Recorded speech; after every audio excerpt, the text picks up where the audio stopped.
Vou comentar então a resolução aí da lista de revisão, né? O primeiro exercício é bastante simples, né? Já resolvemos em sala. Pede para classificar a variável de interesse, qual a moda da variável, determinar e interpretar a média, determinar e interpretar a mediana. Então aqui na resolução, né? A, a variável é a taxa de desemprego, que é uma variável contínua, né? A moda é o 4,4, porque é o único que aparece duas vezes, os outros valores todos aparecem uma vez só, então quem tem a maior frequência é a taxa de 4,4. A média, né, é a soma dos valores dividido pelo total de valores, que no caso é 9, né? Então nós somamos todas as taxas, as 9 taxas, dividimos por 9, e encontramos aí esse valor de 3,96. E a mediana, como temos 9 valores ali da nossa variável, né? 9 é um número ímpar, somamos 9 mais 1 dá 10. Então a mediana vai ser o valor que ocupa dividimos 10 por 2, que vai dar 5. A mediana vai ser o valor que ocupa a quinta posição, depois de ordenar, né? Porque ali no gráfico os valores não estão ordenados na ordem crescente, né? Ele sobe, depois desce novamente. Então, primeiro nós teríamos que ordenar os valores em ordem crescente, e a quinta posição, que no caso vai ser ocupado pelo 4,1, é o que vai ser a mediana, que representa o valor, que 50% dos dados estão abaixo desse valor e 50% acima desse valor. A segunda questão foi dado um diagrama de ramos e folhas, né, que é uma amostra de 40, das idades de 40 pessoas, né, sendo que a menor idade é 4 e a maior é 103. Né. Na letra A, pede-se que obtenha uma tabela de distribuição de frequência para os dados agrupados em 5 classes, né, contendo frequências simples, absoluta e relativa, e frequências acumuladas, também absoluta e relativa. Então, aqui na resolução, né, a amplitude total da classe, que é das classes, né, que é o maior valor menos o menor valor, que vai ser 103 menos 4, dá 99. Escolhemos, então, um múltiplo do número de classes que a gente quer colocar, que são 5, né, maior que 99, imediatamente maior que 99, que é o 100. E aí dividimos 100 dividido por 5, vamos obter a amplitude da classe, que é 20. Então, a nossa classe, iniciando no primeiro valor, que é o 4, vai 4 mais 20, que é 24, 24 mais 20, 44, 44 mais 20, 64, 64 mais 20, 84, 84 mais 20, 104. Nós temos aqui as 5 classes. E aí vamos contando as quantidades de valores dentro de cada classe. Por exemplo, aqui a primeira classe teve 12 valores, contando aqui, né, no diagrama, ó, 4, 4, 8, 9, 10, 10, 10, 15, 15, 9, 22, 19, desculpa, 19, 22, 23 e até o 23, né, porque o 24 já passou, já pertence à próxima classe. Então, contando aqui 12. Depois, na próxima classe, mais 12, contando, fazendo essa contagem, a gente vai ter aqui, ó, 12 valores para a segunda classe, 13 para a terceira, 2 de 64 a 84 e um valor só, que é o 103 de 84 a 104. Né? Total 40. A frequência relativa nós vamos dividindo 12 dividido por 40, e como está em percentual, multiplicamos por 100. Né? Então, 12 dividido por 40 vezes 100, vamos obter 30%. 30% para a segunda classe, 13 dividido por 40 vezes 100 vai dar 32,5%, 2 por 40 vezes 100 vai dar 5%, e 1 por 40 vezes 100 vai dar 2,5%, somando total aqui 100%. As acumuladas é só ir somando aqui as frequências. A primeira é 12, 12 mais 12, 24, mais 13, 37, mais 2, 39, mais 1, 40. E as relativas, vamos somando as relativas simples, né? Que dá 30, primeira, 30 mais 30, 60, mais 32,5, 72,5, mais 5, 77,5, mais 2,5, 100%. Né? Essa seria então a letra A. Certo? Na letra B, pede-se que faça o histograma. Não coloquei aqui na resolução, mas é bem tranquilo de fazer, né? basta nós pegarmos aqui as classes na horizontal e na vertical as frequências, né? Então vamos colocar aqui de 4 até de 20 em 20. 24, 44, 64, 84 e, deixa eu esticar um pouquinho aqui,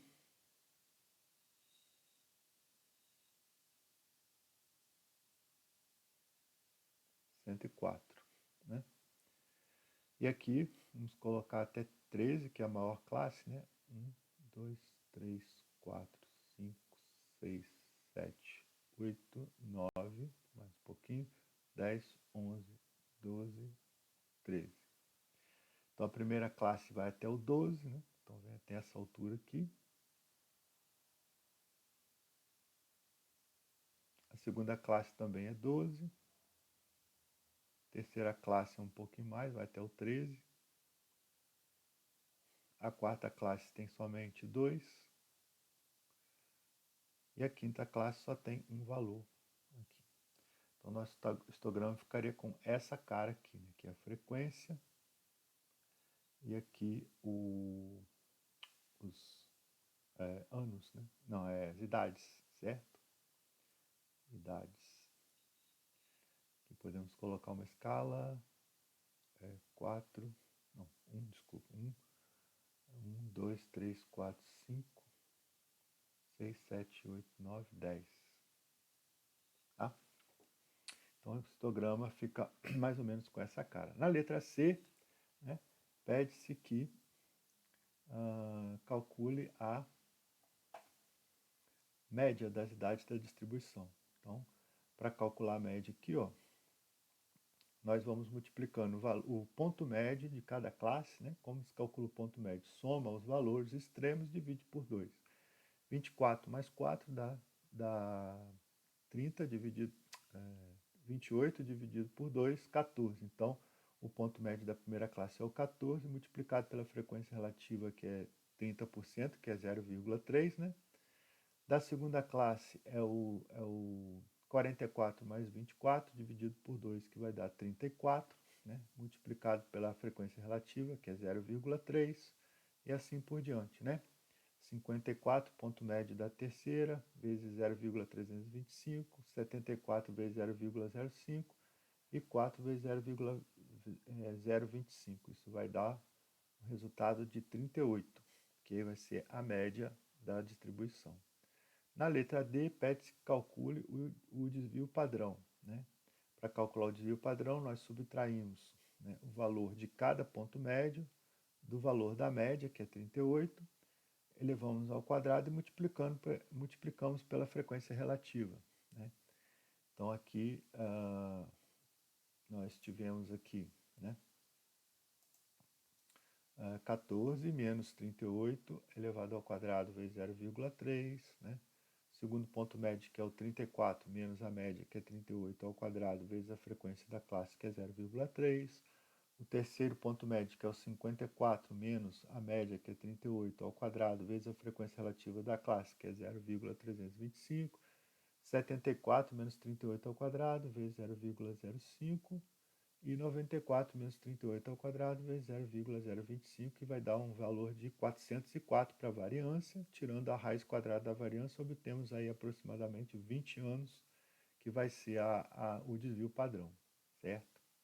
Na letra E, pede-se faça o score padronizado, que está aqui na tabela já colocado, né? Lembrando aqui, ó, na letra E, para calcular o score padronizado da classe I, né? Classe 1, classe 2.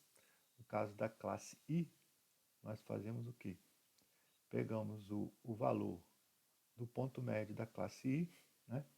Menos o valor da média e dividimos pelo desvio padrão, certo? Então, primeiro ali, o Z1 vai ser o quê? Vai ser 14, que é o ponto médio da primeira classe, menos 38, dividido pelo desvio padrão, que é 20, né? Isso vai dar um total de menos 1,2, que é o valor do score padronizado da primeira classe. E assim nós fazemos para todas as outras, vamos obter esses valores aí de menos 0,2, 0,8, 1,8 e 2,8. Né? Pergunta se nesse critério aqui teríamos valores discrepantes, não, porque teríamos que ter valores ou menores que menos 3 ou maior que 3, né? Que seriam valores indicando a discrepância segundo esse critério aí do score padronizado. Na letra F, pergunta-se qual é o coeficiente de variação e o que se pode dizer sobre os dados baseados no coeficiente de variação. Coeficiente de variação, como está escrito aqui na resolução, né, é o desvio padrão dividido pela média. Então, nós teríamos aí 20 dividido por 38, que vai dar aproximadamente 0,53, corresponde a 53%. Como deu mais do que 50%, podemos dizer que a distribuição apresenta uma alta variabilidade. Tá bom? Na letra G, pergunta-se qual é a moda, né? A moda, para calcular a moda, você vai pegar a classe de maior frequência, né? Aqui na tabela nós temos, ó, né? A classe de maior frequência é a terceira aqui, que tem frequência 13, né? Aí você vai calcular o delta 1, que é a frequência da moda menos a frequência anterior, e o delta 2, que é a frequência da moda menos a frequência posterior, a classe da moda. Então, temos aqui 13 menos 12, 13 menos 2. E aí, para calcular a moda, nós pegamos o limite inferior, que é o 44, né? Limite inferior da classe da moda, e somamos aqui o delta 1, que é 1, dividido pela soma do delta 1 mais delta 2, que vai dar 12 aqui, vezes a amplitude da classe, que é 20. Fazendo essa conta, nós vamos obter uma moda aí de 45,7, no caso, anos, né? Ok? Na letra H, é perguntado qual o coeficiente de assimetria de Pearson e verificar se a distribuição apresenta algum tipo de assimetria e de que tipo. Assimetria aqui no caso, né? Então, o coeficiente de assimetria, né, ele é calculado subtraindo-se o valor da média menos o valor da moda dividido pelo desvio padrão. A média é 38, a moda é 45,7 dividido por 20, obtemos aí um coeficiente de Pearson de menos 0,385. Como deu um valor negativo, indica uma certa assimetria à esquerda. Né? Valores positivos dão uma certa assimetria à direita, né? À direita. Né? Na letra I, pergunta-se para calcular os quartis, né? Q1, Q2 e Q3. Então, aqui, já está aqui calculado, né? Para calcular o Q1, nós pegamos aí e dividimos, vamos relembrar aqui, né? Para calcular o Q1, o primeiro quartil 1, nós pegamos o total de dados e dividimos por 4, que no caso aqui vai ser 40 dividido por 4, que é igual a 10. E aí verificamos lá na nossa tabela a classe que contém até o 10º termo. Então vejamos aqui pela frequência acumulada, ó, a primeira classe já está no 12, então o 10º termo está aqui na primeira classe. Portanto, a primeira classe é a classe do quartil 1. E aí nós pegamos o valor inferior, que é da classe, que é o 4, né? E vamos relembrar aqui, ó, pegamos o limite inferior, que a gente chamou de L, somamos o valor de n sobre 4,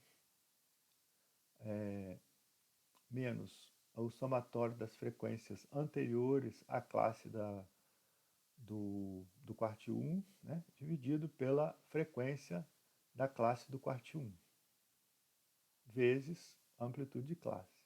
Então, no caso aqui, ó, nós vamos obter o limite inferior é 4, o n sobre 4 dá 10, o somatório das frequências anteriores, como é a primeira classe, é 0, né? Dividido pela frequência da classe, que é 12 vezes 20. Isso vai dar um resultado de 20,7. O Q2 segue mais ou menos a mesmo critério, só que ao invés de ser n dividido por 4, vai ser n dividido por 2, que seria a mediana, né? Então, vai pegar aqui, no caso, a classe 40 dividido por 2 vai dar 20, olhando a frequência acumulada, é a segunda aqui, classe, que contém a posição 20 da nossa sequência, né? Então, pegamos o limite inferior, 24, né? E somamos o 20, né, que é o valor do n dividido por 2, menos o somatório das frequências anteriores, que é 12, dividido pela frequência da classe, que é 12, né, multiplicado pela amplitude da classe, que é 20. Então, temos aqui essa conta, 24 mais 20 menos 12 sobre 12 vezes 20, isso vai dar 37,33. E o quartil 3, repetimos novamente a mesma coisa, só que agora com 3n dividido por 4, que vai dar 30, né? No caso é 3 quartos de 40.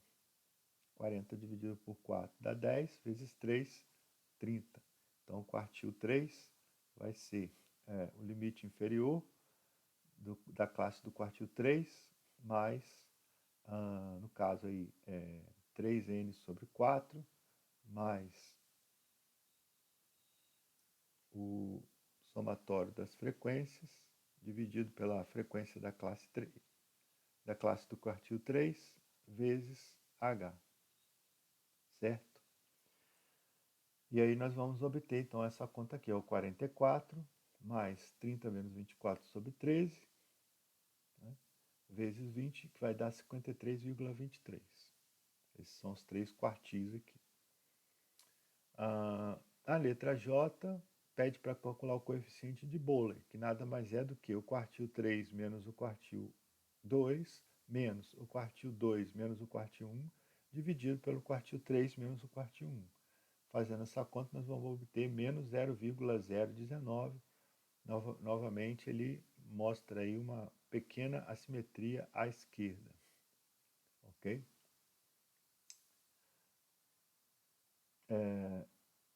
Esse seria o...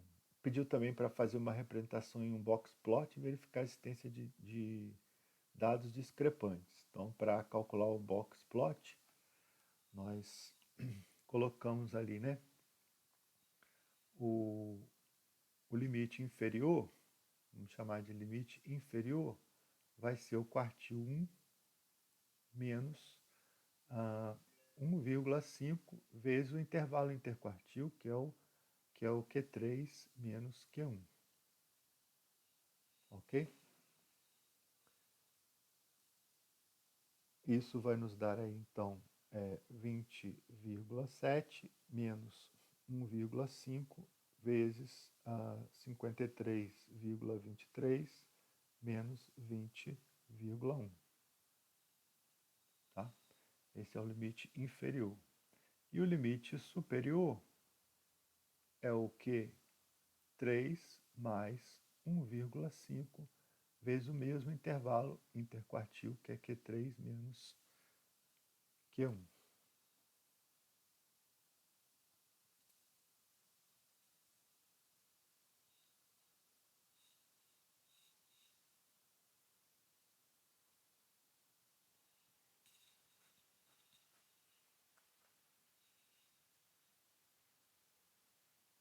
Q1 aqui.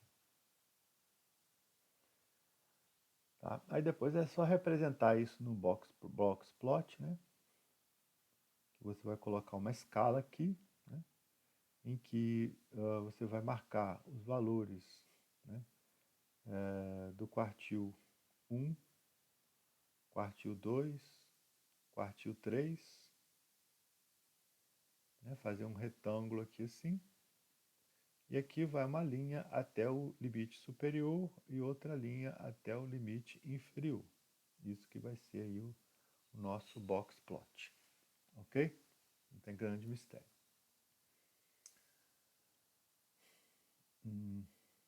Muito bem. Depois o número 3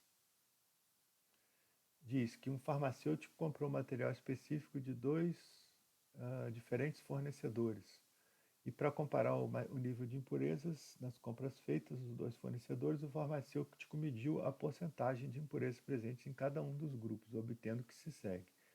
No fornecedor A, ele obteve essa sequência e no fornecedor B, essa sequência. Qual das compras apresenta maior uniformidade nas impurezas? O coeficiente de variação é o que vai indicar para a gente, né, se tem muita variabilidade ou não em relação à média, né? Ou seja, se é mais uniforme ou não.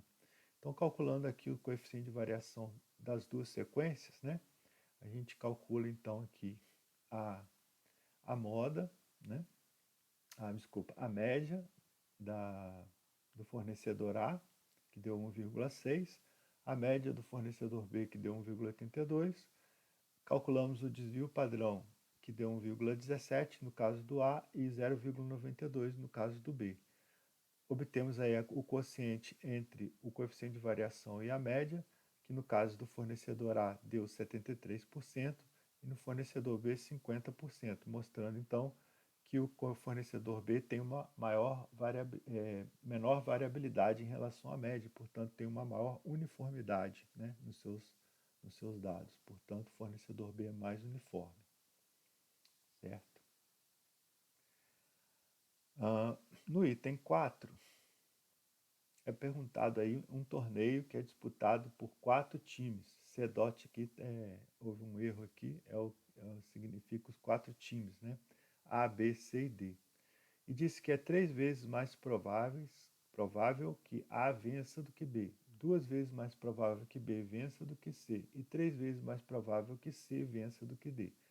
Quais as probabilidades de ganhar para cada um dos times aqui, tá bom?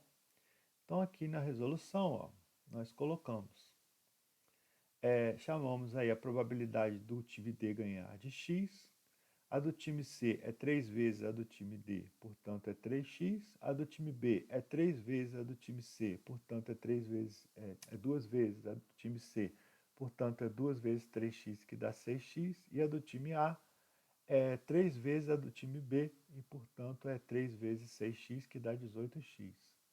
E como só temos esses 4 times, um deles vai ter que ganhar. Portanto, é um evento certo um desses times ganhar, certo? Somando então as probabilidades de todos eles, tem que dar os 100% de probabilidade. Portanto, é o que a gente faz aqui. X mais 3x mais 6x mais 18x vai dar 1. Com isso, nós somamos e achamos que x é 1 sobre 28, que dá 0,036, né? Ou 3,6%, que seria a probabilidade do time D ganhar. Do time C é só multiplicar por 3, né? E aí a gente obtém aí do time C 0,107. Do time B a gente multiplica por 6 e por aí a gente encontra 0,214. E do time A nós multiplicamos por 18 e obtemos 0,030. O time A aqui 0,036. Do time D é o próprio x, né? Que é 0,036. Ok? Não sei se eu me confundi aqui, ó. Esse x que nós encontramos é a probabilidade do time D, certo? Portanto, é 0,036. Os outros é só ir multiplicando aqui, que acha as probabilidades dos outros times. Então, o mais provável de vencer é o time A, né? Que tem 0,643 de probabilidade. O exercício 5, né, diz que uma caixa contém 20 peças em boas condições e 15 em más condições. Uma amostra de 3 peças é extraída. Calcular a probabilidade de que ao menos uma peça na amostra seja defeituosa, né? Então, nas amostras de 3 peças, nós podemos ter uma peça defeituosa, 2 peças ou 3 peças defeituosas, né? O evento de ter pelo menos uma peça, né, é ter uma, 2 ou 3. É o contrário, né, é o evento complementar, né, de não ter nenhuma defeituosa, ou seja, de ter as 3 boas, né? Então, nós podemos calcular a probabilidade de obter 3 peças boas e, subtraindo de 100%, nós vamos obter a probabilidade de obter pelo menos uma defeituosa, né? Então, para obter as 3 peças boas, né, a gente vai calcular aí a interseção, né, de obter a primeira peça boa, a segunda e a terceira peça boa, né? A probabilidade de obter a primeira peça boa seria, como são 20 peças boas, seria 20, né, dividido pelo total, que é 35. Então temos aqui, ó, na resolução, a probabilidade da primeira peça ser boa é 20 sobre 35. Né? A segunda peça ser boa, como você tirou uma boa, seria 19 e agora 34, 19 sobre 34. E a terceira peça ser boa seria 18 sobre 33. Né? Multiplicando essas 3 probabilidades, a gente obtém 0,17. Essa é a probabilidade de obter 3 peças boas. Né? Portanto, a probabilidade de tirar pelo menos uma defeituosa vai ser 1 menos a probabilidade de tirar 3 peças boas. Né? Ou tirar nenhuma peça defeituosa, que é o mesmo que tirar 3 peças boas. Então, a probabilidade de tirar pelo menos uma peça defeituosa vai ser 1 menos 0,17, que vai dar 0,83 ou 83%. Certo? Esse é o exercício 5. O exercício 6 diz que no grupo de 80 alunos, 50 jogam futebol, 40 jogam vôlei e 20 jogam futebol e vôlei. Então aqui a gente pode fazer aquele diagrama, né, que foi colocado aqui, ó, para a gente obter a quantidade de pessoas em cada grupo, né? Aqui o grupo do pessoal que só joga futebol, aqui que só joga vôlei, aqui que joga os dois, o vôlei e futebol, e aqui que não joga nenhum. Então, como ele falou que 20 jogam os dois e 50 jogam futebol, então subtraindo 50 menos 20, a gente obtém 30 que só jogam futebol e 40 menos 20 que só jogam vôlei. Aí somando 20 com 20, 40, com 30, 70, né? É o total do pessoal que joga ou vôlei ou futebol, né? Então, subtraindo 80 menos 70, né? Que é essa soma aqui, 20 com 20, 40 com 30, 70, nós vamos obter 10 pessoas que não jogam nem vôlei nem futebol. Então, aqui nós temos o nosso diagrama que mostra exatamente aí quanto há em cada grupo. E aí fica tranquilo da gente calcular as probabilidades. A probabilidade de escolhido um jogador ele jogar vôlei, né, vai ser o quê? O total de pessoas que jogam vôlei, que são 40, né, aqui nesse conjunto todo aqui, ó, dividido pelo total de pessoas, que é 80. Então aqui seria 40 sobre 80, que é igual a 1 meio. Na letra B, pergunta a probabilidade do jogador escolhido jogar futebol. Aí, da mesma forma, vai ser a quantidade de pessoas que jogam futebol, que é 50, dividido pelo total, que é 80, né? Vai dar 5 oitavos. Agora, jogar vôlei e futebol é a interseção, né? Então a gente pega lá o valor do meio, ó. Vai ser o 20 que jogam vôlei e futebol, dividido por 80. 20 dividido por 80 vai dar 1/4, simplificando, né? Depois, na letra D, pergunta jogar vôlei ou futebol. Quando fala ou, é união, né? Ou joga vôlei ou joga futebol. Então a gente vai somar aqui, ó, 20 com 20, 40 com 30, 70, que são 70 pessoas que jogam ou vôlei ou futebol, ou os dois, né? Certo? E aí, 70 então dividido por 80, que vai dar 7 oitavos. Na letra E, pergunta jogar somente futebol. Somente futebol, nós vamos ter aqui no nosso diagrama, ó, são 20 pessoas, 30 pessoas que só jogam futebol. Então vai ser 30 sobre 80, que dá 3 oitavos. E na letra F,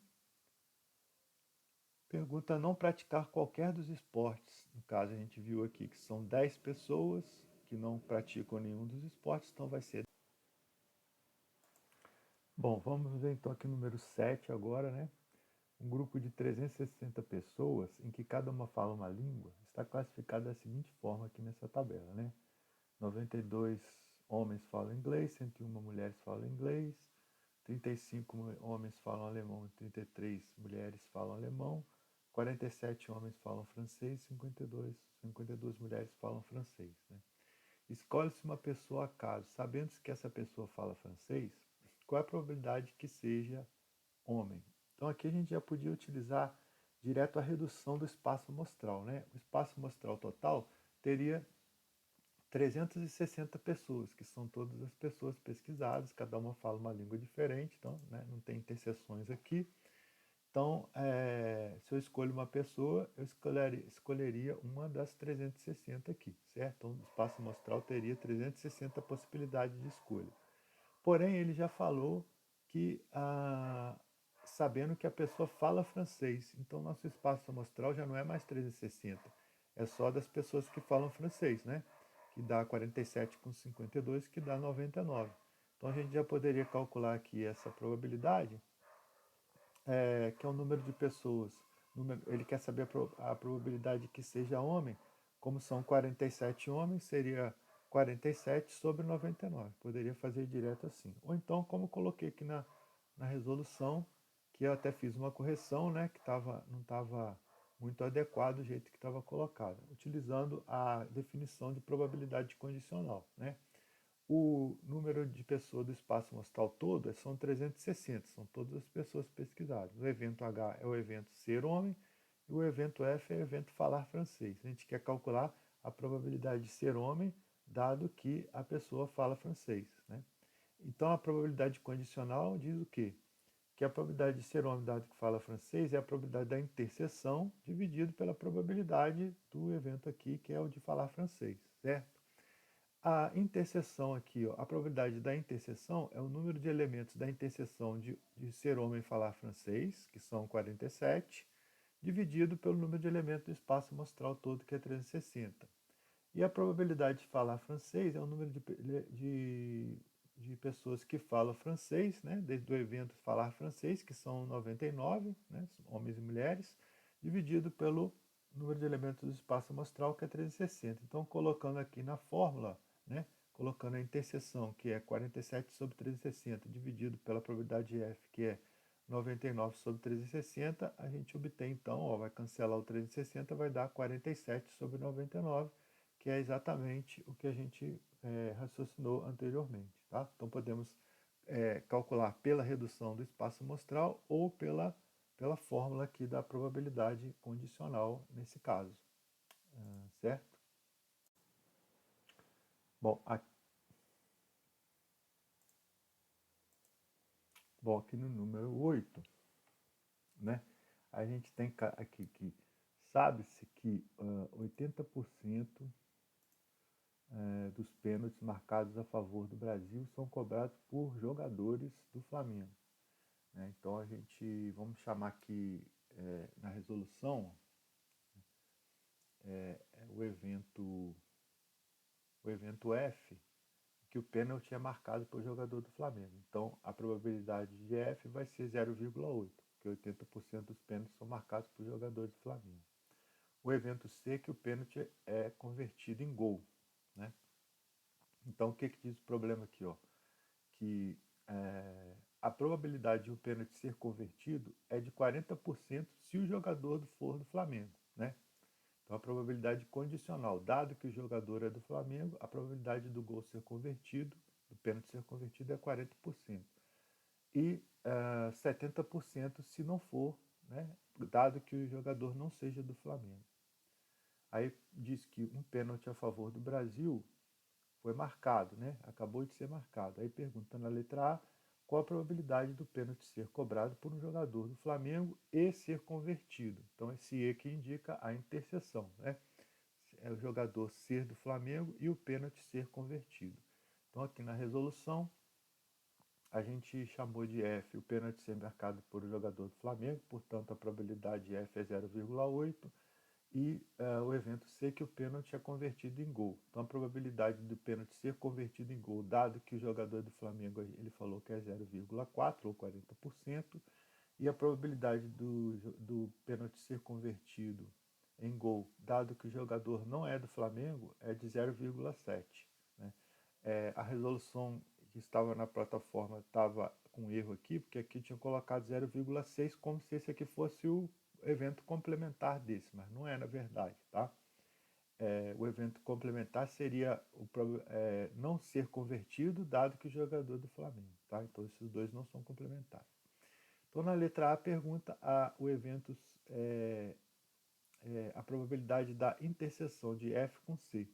Então lembrando lá, ó, que a probabilidade da interseção é dada por a interseção de F com C pode ser calculado pela probabilidade de F vezes a probabilidade de C, dado que F ocorreu, ou pode ser dado pela probabilidade de C vezes a probabilidade de F, dado que C ocorreu. No caso, a gente vai usar essa aqui, ó, porque é o que foi informado, né? Que a gente tem lá. Então, aqui a gente tem a probabilidade de F e tem a probabilidade de C, dado que F ocorreu. Só multiplicar as duas vai ser então 0,32. Tá? E na letra B, pergunta qual é a probabilidade do gol ser convertido, que é nada mais é do que a probabilidade total. Lembrando que a gente pode fazer aquela árvorezinha, né? O pênalti pode ser cobrado por um jogador do Flamengo ou por um jogador que não seja do Flamengo, com 0,8 de probabilidade de ser do Flamengo, 0,2 de não ser. Se for do Flamengo, pode ser convertido com 0,4, 40%, ou não ser convertido com 0,6. E se não for do Flamengo, pode ser convertido com 0,7, né? Ou não ser convertido com 0,3. Então, o que a gente quer é a probabilidade de ser convertido. Então, vamos somar essas duas aqui, ó. Então, a probabilidade total de C vai ser a probabilidade de F, de C, dado que F ocorreu, vezes a probabilidade de F, mais a probabilidade de C, dado que não F ocorreu, vezes a probabilidade de não F, que está colocado aqui, certo? Vou colocar aqui assim, ó. Seria esse caminho aqui, mais esse caminho aqui da nossa árvore, certo? Aqui a gente tem a probabilidade de F vezes a probabilidade de C, dado que F ocorreu. E aqui a probabilidade de não F vezes a probabilidade de C, dado que não F ocorreu. Somando essas duas, você vai ter a probabilidade de C, que é o que está calculado aqui na nossa resolução. A probabilidade de C vai ser a probabilidade de F vezes a probabilidade de C, dado que F ocorreu, mais a probabilidade de não F vezes a probabilidade de C, dado que não F ocorreu, multiplicando aqui 0,8 vezes 0,4, mais 0,2 vezes 0,7, que vai dar então 0,32 com 0,14, que dá 0,46. E a última questão, que é a questão número 9, né? É que 3 urnas contêm respectivamente uma bola branca e 2 pretas na primeira, 2 brancas e uma preta na segunda e 3 brancas e 2 pretas na terceira. Então podemos colocar uma ordem aqui, ó, uma árvore aqui, né? Uma urna é escolhida ao acaso e ela é retirada uma bola dela, que é branca, né? Então a gente tem a árvore aqui, ó. Você tem 3 urnas, urna 1, urna 2, urna 3, com a mesma probabilidade, um terço, um terço, um terço. Né? Da urna 1, você pode tirar a bola branca com probabilidade de... é uma bola branca em 3, então é um terço. E uma bola preta com 2 terços. Na urna 2, a bola branca seria... na urna 2 são 2 brancas e 2 pretas, então é 2 brancas e uma preta, então é 2 terços a branca e 1 terço a preta. E na urna 3 são 5 bolas, né? 3 brancas e 2 pretas, então seria 3 quintos a branca e 2 quintos a preta, certo? Então a pergunta é, qual a probabilidade condicional de que uma urna escolhida tenha sido a urna 2? Então a gente vai usar o teorema de Bayes, né? que está aqui na nossa resolução, tá? Indicado aqui, ó. As três probabilidades, que são iguais a 1/3, né? A probabilidade de ser branca, dado que foi tirada da urna 1, é 1/3, de ser preta da urna 1 é 2/3, ser branca, dado que é tirada da urna 2, é 2/3, e ser preta, dado que é tirada da urna 2, é 1/3. De ser branca, dado que é retirada da urna 3, é 3/5, e de ser preta, dado que é retirada da urna 3, é 2/5. Então, o teorema de Bayes indica para a gente, ó, a probabilidade de ter tirado da urna 2, dado que a bola é branca, vai ser a probabilidade de ter tirado da urna 2 vezes a probabilidade de ser branca, dado que retirou da urna 2, dividido pela probabilidade total, né, de ser da branca, que é a probabilidade total aqui embaixo, né?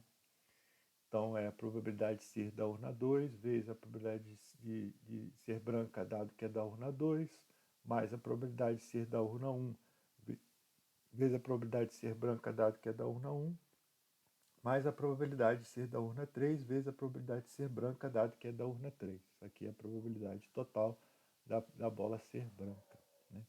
Então, aqui é só substituir os valores, né? A probabilidade de ser da urna 2 é 1/3, vezes ser branca, dado que é da urna 2 é 2/3, sobre da urna 2 1/3 vezes 2/3, que é o mesmo de cima, mais da urna 1 1/3 vezes branca da urna 1, que é 1/3, mais 1/3 da urna 3 vezes a probabilidade de ser branca, dado que é da urna 3, que é 3/5. Aí multiplicando aqui vai dar 2/9 no numerador, e embaixo vai ficar 2/9 mais 1/9 mais 3/15. Aqui está errado, é 3/15, tá? Aqui é 3/15. Não, desculpa, é porque já foi simplificado. Aqui daria 3/15, que é a mesma coisa, dividindo por 3 em cima e embaixo, que vai dar 1/5, né? Então, já coloquei simplificado aqui, 1/5. Então, só fazendo essa soma aqui, né? 2/9 mais 1/9 mais 1/5, o MMC é 45, fazer aqui do lado. 2/9 mais 1/9 mais 1/5 vai ser igual a MMC 45, por 9 dá 5 vezes 2, 10, por 9 dá 5 vezes 1, 5, por 5 dá 9 vezes 1, 9. Então, 10 com 5 dá 15, com 9 é 24. Então, daria aqui 24 sobre 45, que dá para simplificar por 3, né? Vai dar 8 sobre 15, certo?